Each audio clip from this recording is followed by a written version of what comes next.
नमस्कार, धागा फॅशन या चॅनलमध्ये तुमच्या सर्वांचे मनापासून स्वागत।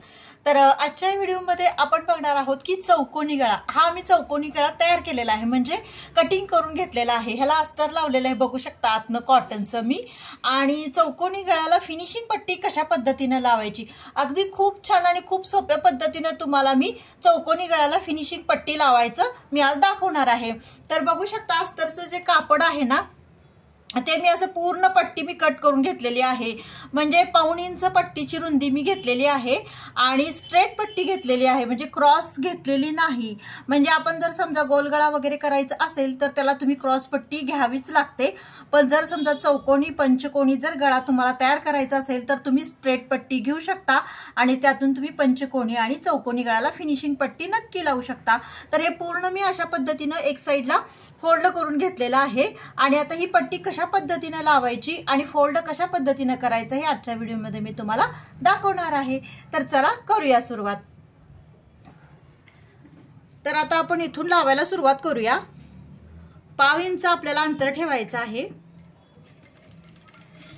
अंतर हे एकसारखं ठेवा, म्हणजे एक पाया आहे ना तेवढा अंतर ठेवा आणि एकसारखी टीप मारून घ्या।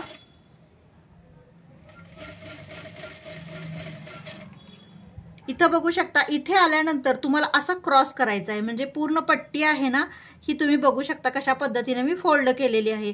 इथं आहे ना असा क्रॉस आला पाहिजे, म्हणजे इथं व्यवस्थित हे होतं। म्हणजे स्ट्रेट पट्टी जर तुम्ही कट केली ना तर अशा पद्धतीने तुम्हाला करायला लागेल आणि क्रॉस पट्टी कट केली तरी सुद्धा तुम्हाला इथे क्रॉस घ्यावंच लागणार आहे। तर इथे आल्यानंतर बरोबर कॉर्नरला सुई आतल्या साईडला ठेवा। बरेच जणांचा प्रॉब्लेम काय होतो, चौकोनी गळा तयार करताना जे कॉर्नर असतात ना ते बऱ्याच वेळा व्यवस्थित येत नाही आणि त्यांना असं वाटतं की कॉर्नर का व्यवस्थित येत नाही। तर तुम्ही अशा पद्धतीने जर पट्टी व्यवस्थित लावली तर अगदी खूप सुंदर असा आपला चौकोनी गळा तयार होतो। तर ह्या पण साईडला तुम्ही बघू शकता असा लावून घ्या क्रॉसमध्ये। इथे आल्यानंतर इथे सुई आतल्या साईडला ठेवा, परत असं वळवून घ्या।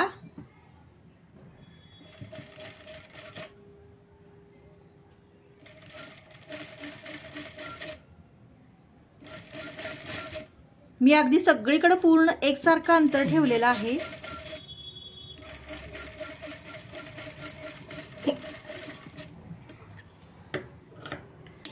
तर हे बघू शकता अशा पद्धतीने मी पूर्ण पट्टी जोडून घेतलेली आहे।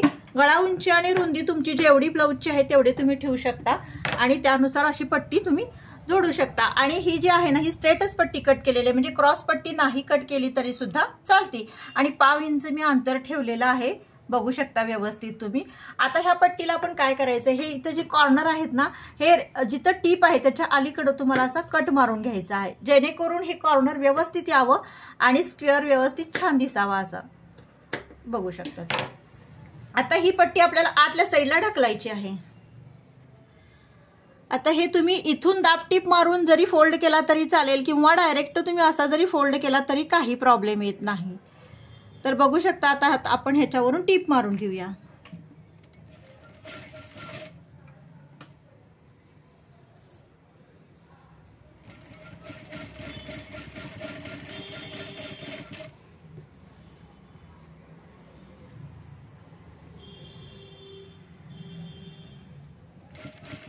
आतलं जी पट्टीचं कापड आहे ना ते अजिबात दिसून देऊ नका, नाहीतर अजिबात फिनिशिंग छान वाटत नाही।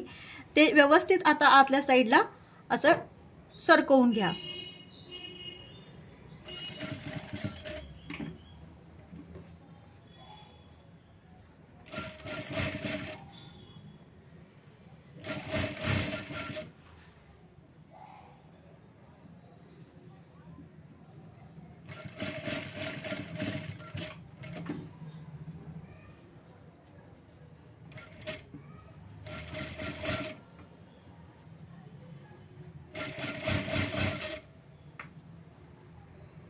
थोडंसं तुम्ही नकाने असं प्रेस व्यवस्थित केलं किंवा नकाने असं जरासं हे करून घेतलं ना तरी सुद्धा व्यवस्थित असं चापून चुपून छान अशी पट्टी बसती।